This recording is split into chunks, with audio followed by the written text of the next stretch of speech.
Lembaga keuangan bukan bank adalah suatu lembaga yang melakukan kegiatan di bidang keuangan yang secara langsung maupun tidak langsung. Yang berikutnya adalah jenis-jenis lembaga keuangan bukan bank. Yang pertama ada asuransi, yang kedua leasing, yang ketiga pembiayaan konsumen, yang keempat dana pensiun, yang kelima adalah pengadaian, dan yang keenam adalah pasar modal dan sebagainya. Yang berikutnya adalah fungsi dari lembaga keuangan bukan bank. Yang pertama adalah memperlancar distribusi barang. Yang kedua, mendorong terbukanya lapangan pekerjaan. Yang berikutnya adalah penjelasan mengenai pasar modal. Yang berikutnya adalah pengertian dari pasar modal. Pasar modal adalah pasar keuangan untuk dana-dana dengan jangka panjang dan merupakan pasar yang konkret. Yang berikutnya adalah beberapa manfaat dari pasar modal. Yang pertama, bagi emiten ada beberapa manfaat dari pasar modal. Yang pertama, jumlah dana yang dapat dihimpun berjumlah besar dan dana tersebut dapat diterima sekaligus pada saat pasar perdana selesai. Yang berikutnya adalah bagi investor, pasar modal memiliki beberapa manfaat. Yang pertama, bagi investasi perkembangan mengikuti pertumbuhan ekonomi.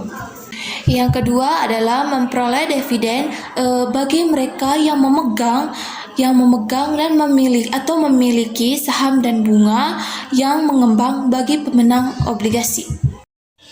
Yang berikutnya adalah fungsi dari pasar modal. Ada dua fungsi dari pasar modal. Yang pertama yaitu fungsi ekonomi dan yang kedua adalah fungsi keuangan. Yang berikutnya adalah fungsi ekonomi, yaitu membuka kesempatan bagi para pengusaha untuk memperoleh modal sehingga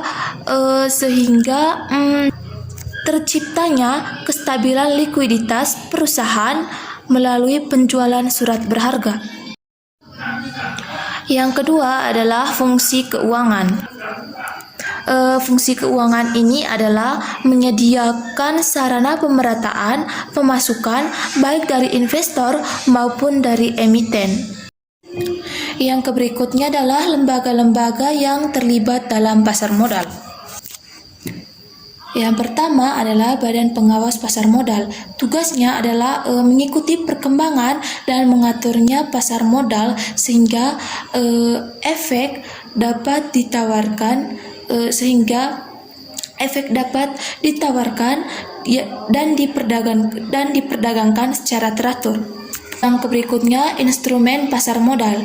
Yang pertama ada saham, yang kedua reksadana, yang ketiga obligasi, yang keempat surat berharga, dan yang kelima adalah saham derivatif. Yang berikut adalah pelaku-pelaku pasar modal. Yang pertama emiten, yang kedua investor, yang ketiga penjamin emisi, dan yang keempat agen perantara.